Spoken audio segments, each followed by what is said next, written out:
La souffrance, un mot qui dérange, qui effraie, que l'on fuit autant qu'on le prononce. Pourtant, personne n'y échappe. Elle s'invite dans nos vies, parfois discrètement, parfois brutalement.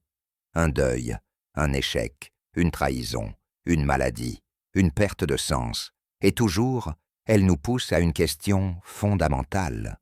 Pourquoi faut-il souffrir? Ou plutôt, est-il nécessaire de souffrir pour grandir, comprendre, aimer? Depuis des millénaires, les philosophes, les mystiques, les poètes et les scientifiques se confrontent à ce mystère. La souffrance semble à la fois le pire et le meilleur de l'expérience humaine. Car paradoxalement, c'est souvent elle qui forge la conscience, qui affine la sagesse et qui ouvre à la compassion. Nous allons tenter ici de comprendre en quoi la souffrance est essentielle, non pas comme un mal à glorifier, mais comme une expérience fondatrice, une porte vers la vérité de soi et du monde. Avant toute chose, reconnaissons une évidence. La souffrance est partie intégrante de la condition humaine. Vivre, c'est être exposé à la perte, au manque, au temps, à la finitude. Le Bouddha lui-même, au cœur de son éveil, a formulé sa première vérité ainsi. La vie est souffrance, non pas pour désespérer, mais pour constater que toute existence comporte de la douleur. Naître, grandir, aimer, perdre, mourir. Pourtant, nous vivons dans une époque qui cherche à l'effacer. On anesthésie la douleur, on la cache sous le divertissement, la consommation ou la performance. Mais effacer la souffrance, c'est aussi effacer une part de notre humanité.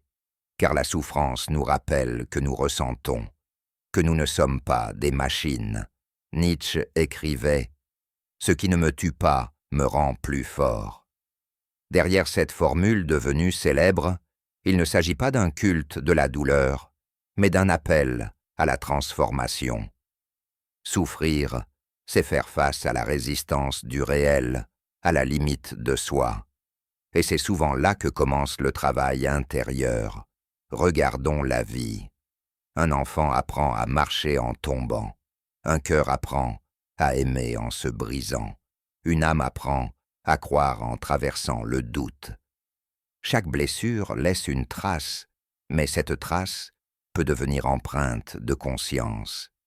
La souffrance nous oblige à regarder en nous-mêmes, à interroger ce que nous sommes vraiment. Quand tout va bien, nous flottons sur la surface de l'existence.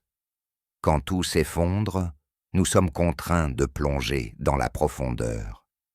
C'est dans la douleur que se révèle la vérité de notre être, nos valeurs, nos forces, nos faiblesses, nos illusions. Socrate disait « Connais-tu toi-même » Mais peut-on vraiment se connaître sans traverser la souffrance? C'est elle qui nous dépouille du superflu, qui fait tomber les masques. Celui qui souffre ne peut plus tricher. Il se retrouve nu face à lui-même, face à sa peur, face à son vide. Et c'est dans cette nudité que commence parfois la sagesse. Le philosophe allemand Schopenhauer, pessimiste notoire, voyait la souffrance comme le cœur même de la vie. Mais il y a chez lui une lucidité précieuse.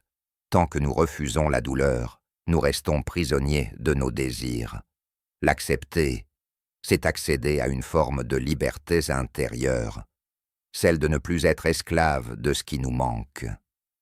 La souffrance n'est pas seulement une épreuve, c'est un rite de passage. Dans toutes les cultures, dans tous les mythes, elle marque le seuil de la transformation. On ne devient pas héros sans avoir traversé l'épreuve du feu. Regardons la figure du Christ. La croix n'est pas glorifiée pour sa douleur, mais pour sa signification. Elle symbolise le passage de la mort à la résurrection, de l'ombre à la lumière. Souffrir, ici, c'est consentir à se dépouiller de l'ancien pour renaître à un être plus profond. Dans le langage spirituel comme dans le langage psychologique, la souffrance initie au changement. La psychanalyse dira que la souffrance est le signal du refoulé, l'expression d'un conflit intérieur qui cherche à se dire. Ne pas l'écouter, c'est laisser la blessure s'envenimer. La traverser, c'est apprendre à guérir. Ainsi, chaque souffrance contient en germe une naissance possible. Mais encore faut-il ne pas fuir le travail qu'elle impose, car la souffrance non traversée devient amertume. La souffrance acceptée devient conscience. On pourrait croire que la souffrance nous éloigne des autres. En réalité, elle est souvent le pont de la compassion. Celui qui a souffert comprend ce que souffre autrui. Il devient capable d'une empathie réelle, d'une écoute vraie. C'est peut-être le plus grand paradoxe de la douleur. Elle rend le cœur plus humain. Les êtres les plus doux, les plus profonds, portent souvent en eux les traces d'une grande épreuve. Leur regard n'est plus naïf, mais il est plein de compréhension. Dans la tradition chrétienne, l'amour passe par la croix. Aimer, c'est accepter d'être vulnérable. Dans la pensée existentialiste, aimer, c'est risquer la perte. Dans la sagesse bouddhiste, aimer, c'est compatir à la souffrance universelle. Ainsi, dans toutes les grandes traditions, l'amour et la douleur sont liés. On ne peut aimer pleinement qu'en ayant connu le manque. Souffrir nous apprend aussi à aimer la vie elle-même. Car celui qui a connu la nuit reconnaît la beauté du jour. Celui qui a pleuré, c'est le prix d'un sourire. La souffrance rend chaque instant de bonheur plus précieux, plus lucide, plus vrai. Il ne faut pas oublier que la souffrance est aussi une force créatrice.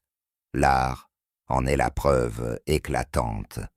De nombreux artistes, écrivains, musiciens, ont puisé dans leur douleur pour créer des œuvres universelles.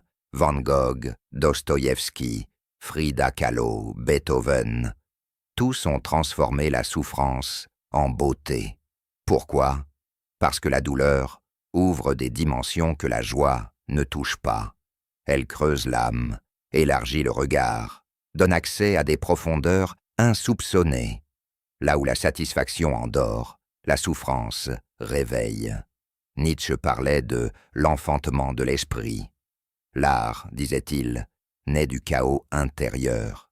Souffrir, c'est être en tension, et cette tension peut devenir énergie de création. Ce que l'on ne peut exprimer par les mots du quotidien, on le transmute par la poésie, la musique, la peinture, la prière. Ainsi, la souffrance, lorsqu'elle est travaillée, devient métamorphose. Elle change la douleur brute en lumière consciente. Elle fait de la plaie une œuvre, du cri une mélodie, du silence une prière. Mais il faut être prudent. Dire que la souffrance est essentielle ne veut pas dire qu'elle est souhaitable. La souffrance n'est pas une valeur morale, ni un mérite en soi. Elle est un fait, une expérience que chacun traverse, et dont il dépend de nous de faire quelque chose. Certaines souffrances sont destructrices, absurdes, injustes. Elles ne portent pas toujours de leçons immédiates. Il serait indécent de dire à celui qui vient de perdre un enfant, ou qui subit la guerre que c'est pour son bien. La souffrance ne devient féconde que si elle est accueillie, accompagnée, comprise. Sans cela, elle engendre la haine ou la folie. C'est pourquoi, si souffrir est essentiel à l'existence, aimer et accompagner sont essentiels à la survie. La souffrance seule ne sauve pas. C'est la manière dont on la traverse, la présence qu'on reçoit, la signification qu'on en tire, qui la rend transformatrice. Viktor Frankl, psychiatre autrichien rescapé des camps de concentration, disait « L'homme est prêt à supporter presque n'importe quel comment, s'il a un pourquoi ». Autrement dit, ce qui détruit l'être humain, ce n'est pas tant la souffrance, mais l'absence de sens.